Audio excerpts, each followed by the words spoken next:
Somewhere in the east, a young, beautiful maiden gave birth to a boy child. A boy covered in hair from head to toe. She claimed she did not know the father of the child. In fact, she explained that she had never even felt the warmth of any man. She couldn't explain how she got pregnant. But who would believe her? Buried deep within her was a secret she herself did not know. An impossible truth she could not explain. Come on everyone, gather here. Announce it to the world. We have uncovered the mystery of the woman who bore a child with no father. This is the tale of Adaeze, the woman who gave birth to a miracle. In the village of Umudara, nestled between forest and plain, lived a young maiden named Adaeze. She was known for her quiet ways and her strange habit of talking to trees. She was a wood carver, a skill she learned from her grandfather. Her parents had long passed. She lived with her grandfather who fell from a tree and never rose again. Now she is alone, living outside the village borders. People said she was odd, but no one could deny that her spirit was gentle. One season, Adaeze began to change. Her belly swelled like the harvest moon. Her steps slowed. Then the women began whispering, "She hides a lover. She brings shame to our daughters." But Adaeze swore she had never lain with a man. She remembered only a dream. A night when a breeze entered her hut, whispered her name, and warmth flooded her body like fire and light. But no one believed her. When the time came, Adaeze gave birth beneath the great Iroko tree. No midwife was there to help her, none stood with her. It was just the wind and the mighty Iroko tree. Surprisingly, the baby boy was healthy and bright, but strangely, he did not cry. His skin was soft, golden like light. And the strangest thing? His hands and legs were covered with hairs. The villagers gasped. The child of spirits. Abomination. They named him Obiajulu, he whose heart finds peace. But mockingly say, how would he be at peace in that type of hair? Obiajulu grew fast, too fast. By 5, he spoke like a wise elder. He spoke to animals, and they answered. He walked into the river and returned dry. He touched the sick, and they stood again. Yet, the villagers stayed away. They feared what they didn't understand. But nature loved him. The wind followed him. The earth softened for his feet. He was indeed a bright child. One day, the village chief fell ill. His skin turned gray. His breath rattled. All the village healers and sorcerers failed to heal him. Whispers spread. Only the child covered with hairs can save him. But the elders refused. We will never beg a witch boy. We'd rather die. Adaeze wept not just for their pride, but because her son never held hatred in his heart. Not long, Adaeze was cast out. The villagers could no longer bear their presence, banished to the edge of the evil forest, where she raised her child alone. The elders all sat, and many said it is unsafe to have their children live together with the accursed Obiajulu. They resolved to casting the mother and child into the edge of the evil forest, making them the first Osu, outcast, of Umudara. As days turned weeks and weeks turned years, the cry of discomfort that Obiajulu and his mother Adaeze cried in the harsh weather of the evil forest tore the balance of nature and broke the seal of peace, unleashing chaos and disaster. The rains stopped. The river grew thinner. The crops died. The animals emaciated.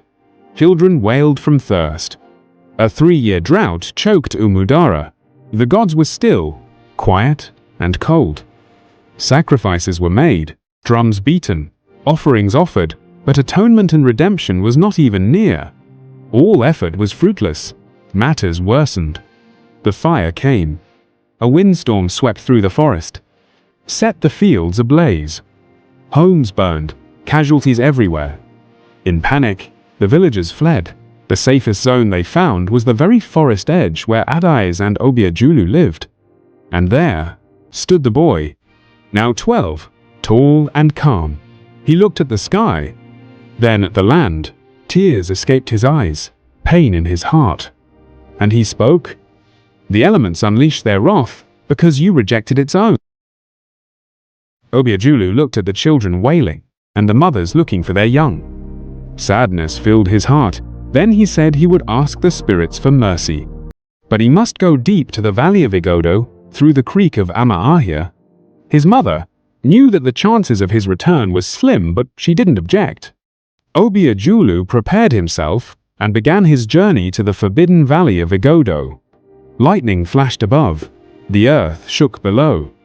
For 7 days and 7 nights, he did not return. They heard strange music in the wind, voices not of this world. Then, on the 8th day, silence. And then, rain. It roared. Rivers rose.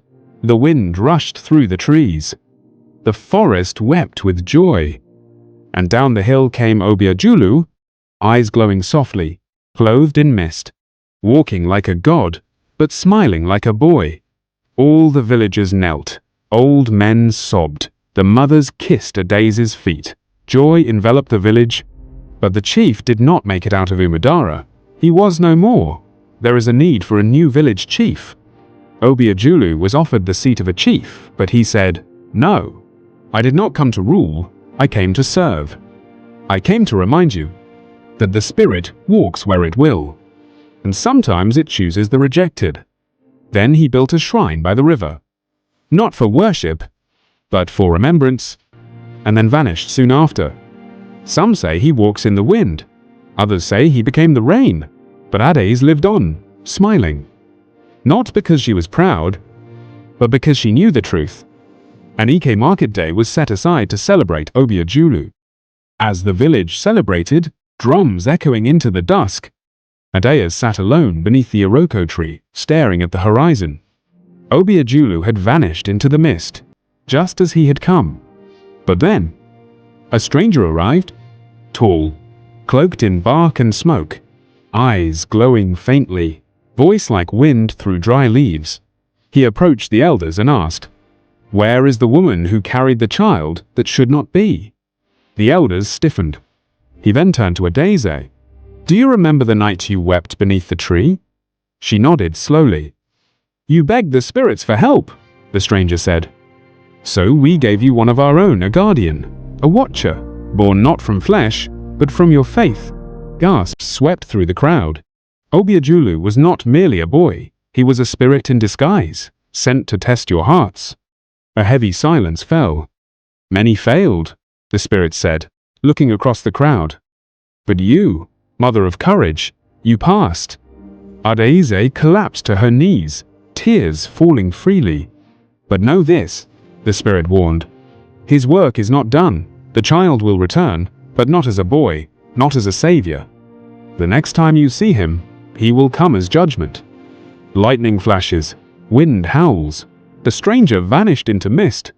The villagers stood frozen, celebration turning to fear, awe, and humility.